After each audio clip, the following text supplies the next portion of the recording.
So I spent 2 years in Illinois for my church. And while I was there, I happened to buy a Corvair. And that's pretty normal for me. I buy Corvairs all over the world and bring them home.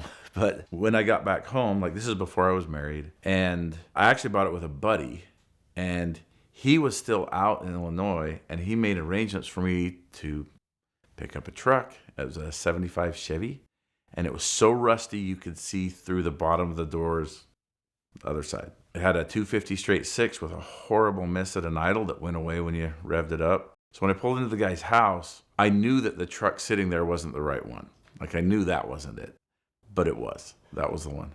And I'd been dropped off by my cousin. Like this is the north end of the state. This is 4 hours away from my house. And I'm like, what did I get myself into? And we were planning in less than a week, driving it all the way to Illinois, building a tow bar and towing a car all the way back. But, I'm young and bad decisions are just kind of what I do. I'm pretty mechanical. Like, I'm not scared of what could happen to the truck, but I know enough to know that something's going to happen and we're going to have to solve this problem before this trip's over. First thing I noticed with the truck is it's using about a quart of oil. Well, it's leaking about a quart of oil per tank of fuel. So I stopped at Walmart and there was a big case of Pennzoil 2050 for sale. And I grabbed that, threw that in the back. And every tank of fuel, I just pour a quart of oil in. It was a very good ratio. And I actually got pretty good fuel mileage. I don't remember the exact number, but I'm like, okay, if this doesn't get worse, we're going to be able to make it. But it was leaking the oil out of the rear main seal.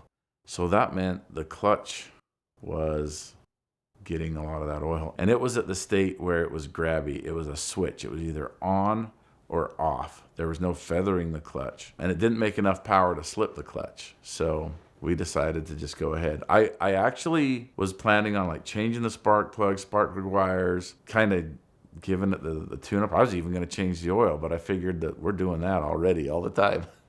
So I popped the hood and I looked at it for a second. It had a really long stud in the carburetor. I looked on the shelf and I had just some random air cleaner.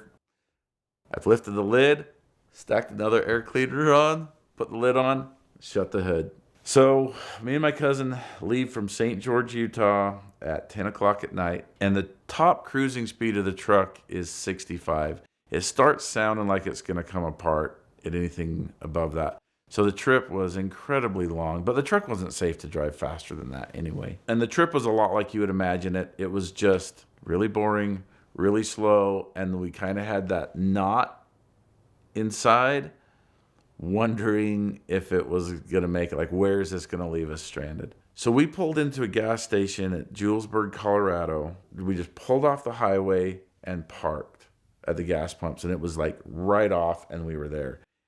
And I look under and oil's just dripping and my heart just sank. I'm like, oh no, this leak has gotten worse. But I decided what was happening was as it was leaking and we were driving, the wind vortices from the clutch was storing the oil up in the bell housing somewhere.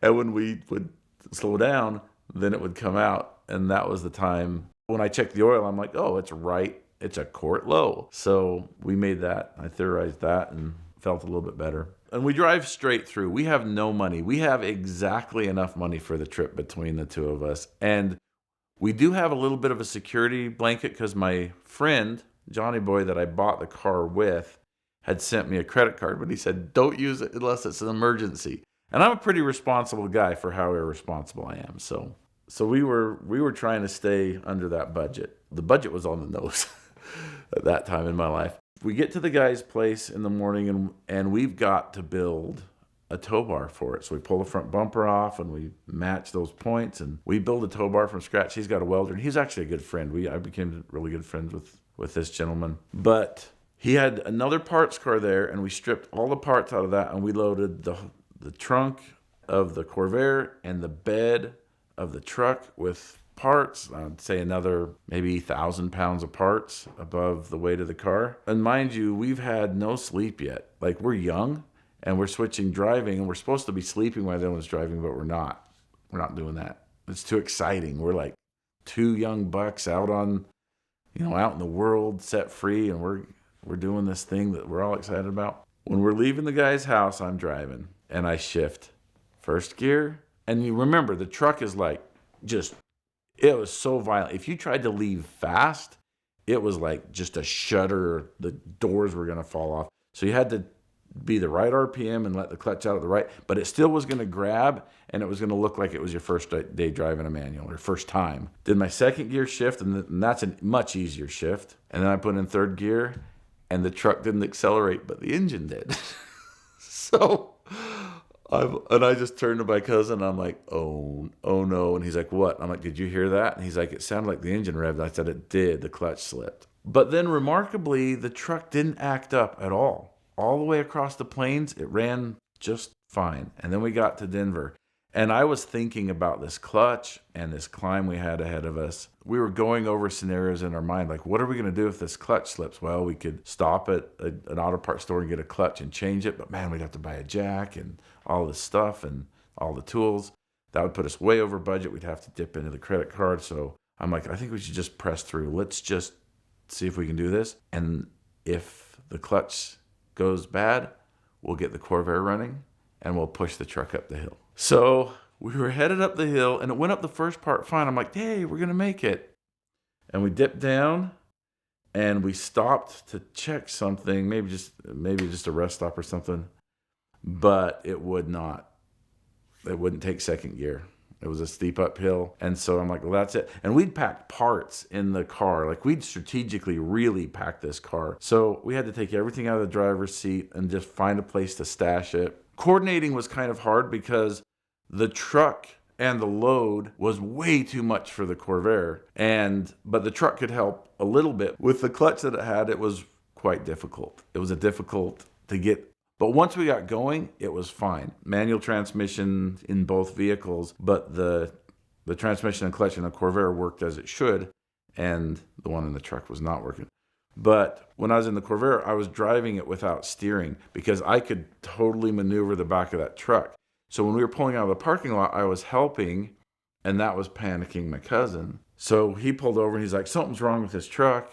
And I'm like, it's probably me steering. I'm trying to help, and I shouldn't. So it is weird to drive a car, just lean back and just shift and give it the gas and just, I mean, now I guess it's not. They got self-driving cars all over the place, but I was still gassing and clutching and shifting. Once we did that, it was pretty uneventful. We got up to speed and was able to flow with traffic. I don't know what would have happened if we got pulled over. And the whole trip we were thinking that, like, if we get pulled, because the truck was also unregistered and uninsured. I used to do that. I still do. The Corvair had been sitting for a while. The gas tank wasn't too rusty, and we'd actually bought some parts to get it running, but we ran out of time. So I had fuel filter, and thankfully the mechanical fuel pump worked, so it didn't take a lot to get it running. The accelerator pumps weren't working at all. I've started hundreds of Corvair engines since then in the same condition. But what I typically do is make sure I can get gas there to it, pull the air filters off, crank it once I get it running. I'll put my hand over one carb and rev it wide open, and that does a pretty good job. Like, it's pretty consistently, if you've got plug jets or something, that'll clear it out, and then you do it to the other side. So I would have just done that, and then once it was running. So getting to the peak of that mountain, that was something that I had been worried about. We had, since we left Burlington, all the way to Denver, to worry about this mountain. And having a plan that I was pretty sure would work, but it was dependent on a couple things. It was depending on the Corvair running good enough. We hadn't even checked to see if there was mouse nests. Like, I was like, is the engine going to overheat in this process?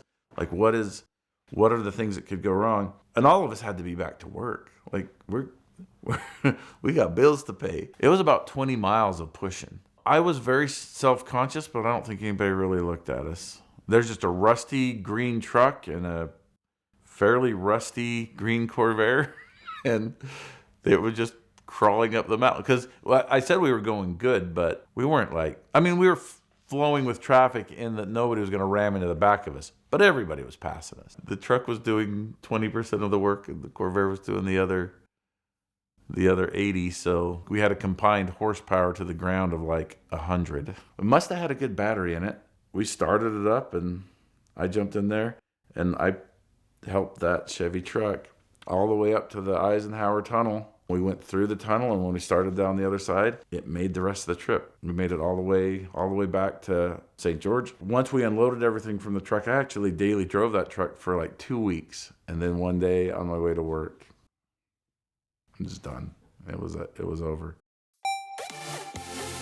AutoTempest.com just got even better. We've always loved AutoTempest because they compile all the results from all the major listing sites into one place with one search. But now they've just added their search by description option, which means that you can just put in a string of text of what car, what miles, whatever you want, and they go to all the sites and give you the results so quickly and so powerfully, so you can see the entire market with more advanced precision than ever before. Of course, if you still want to use the traditional drop-down menus of year, make, model, trim, price, miles, all the things, they allow you to do that, but this makes it so much faster and so much easier to find exactly the car that you're looking for from whatever deep dark corner of the internet it might be trying to hide in. And so check out AutoTempest now at the link in the description below or with the QR code on your screen to thank them for their support of VINwiki and find your next car on AutoTempest.